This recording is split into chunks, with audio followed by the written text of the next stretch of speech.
The second wave of crowdfunding for In Search of Darkness, the ultimate documentary on 80s horror, is almost over. Like the last video I made about this, I have some more clips of people we interviewed to show you what's been going on and to whet your appetite for the full documentary. If you're interested, there's still a few days left. The crowdfunding closes on March 31st. I'll put a link below in the description if you'd like to check it out further and perhaps make a pledge. We're working really hard to make this the definitive documentary on the subject. I know you're all going to enjoy it. With Lost Boys, it was almost impossible to see it working. Let's take all of these standard rules of vampire lore and let's like squeeze them through almost like a big gaudy 80s teen sex comedy or sex drama, right? And I was like, that's going to not work in spades. What Joel did, he's like bridging the cinema of Nick Ray and 80s horror. He's gonna pull all of this stuff together. The vampires represent the dark side of the other characters' psyches. I was happy that I got to experience a big, full-blown 80s movie set. Everything was in full, excessive bloom. All the damn vampires. We were vampires. We would go to bed in the morning and get up at night, and we had blankets taped over our windows, and we were sort of treated like rock stars by the town. So we got up to a lot of trouble. Hi, I'm Alex Winter. Thank you for supporting In Search of Darkness. In Mistress of the Dark, we played a lot on sex and sexy jokes, but it was very PG. That's one of the things Elvira does. Horror and sex go together so well. I don't know exactly why that is, but they do. We had pretty free reign about what we did, and it was fun discovering who Elvira was. I put my life on the line in that movie so many times, being surrounded by fire, first on the pyre. My wig would have gone up with all that hairspray like a bomb. So I was covered from head to toe in flame retardant, which they failed to tell me made you itch like mad. I was just wanting to tear my skin off. Oh, it's making me itch right now. Hi, this is Cassandra Peterson, otherwise known as Elvira, Mistress of the Dark, and I want to thank you all very much for supporting In Search of Darkness. The old cliche and the old kind of warning is don't work with kids, don't work with animals, and don't work with special effects. And Monster Squad, that's all it is. It was the old 1930s and 40s monsters brought back together in this great family movie.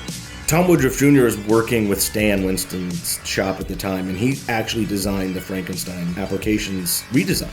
I wanted to be the guy in the monster suit, and Stan gave me my first role when I played the Gill Man in Monster Squad. It was sort of like a monster effects buffet. I got to sample everything, some stunts here and some squibbing and falling, and got to die on screen. Monster Squad has a lot of memorable one-liners. We're the Monster Squad. Other people have great lines. You're like, oh, I wish I had that line. But obviously, Wolfman's Got Nards is the line from that movie. Wolfman's got nards. Hey, this is Andre Gower from the Monster Squad. I'm Tom Woodruff Jr., and I want to thank all of you supporters for In Search of Darkness for making this happen.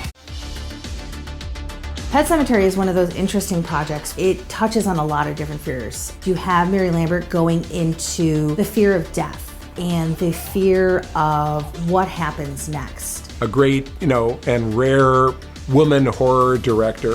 Mary Lambert also confronts these things that a lot of us don't really talk about, these deep, dark family secrets. Sometimes that is better. Anytime you put a young kid in a scary story, it really brings it home, because you never want harm to come to a child. I love the kid that played Gage. He's the one who basically does most of the damage, this tiny little adorable child. When little Miko, he jumps out of the attic with his little knife, that was a great scene. That was a really special movie to me because my husband, David Anderson, actually proposed to me while he was making that movie. Hi, I'm Heather Langenkamp. This is Andre Gower from the Monster Squad. I'm Heather Wixon. My name is Bill Mosley. Thank you for supporting In Search of Darkness. Tobe Hooper, for me, is a monumental figure in film overall. He took risks as a filmmaker, and he was making a sequel to his original classic. That was not lost on me. The idea that Chainsaw 2 had a great sense of humor to it, I think really took people by surprise. And I was shocked that Chop Top was a big part. Let me set the record straight. Tobe Hooper directed Poltergeist. People have tried to impugn his reputation through his association with Steven Spielberg. I got to watch him work on Poltergeist. I was on the set. His mark on the movie is indelible. I think Tobe Hooper was a real balls to the wall guy. Tobe was a really good friend, and I miss him every day. Hi, I'm Caroline Williams. Thank you for contributing to In Search of Darkness. I think that the gore in Day of the Dead is actually very appropriate. It's over the top at the end, of course it is, but that's George's humor. The big showstopper in Day of the Dead is when Rhodes is torn apart. He falls back into the zombies, and then they just have a feast on his guts and his body and his fingers.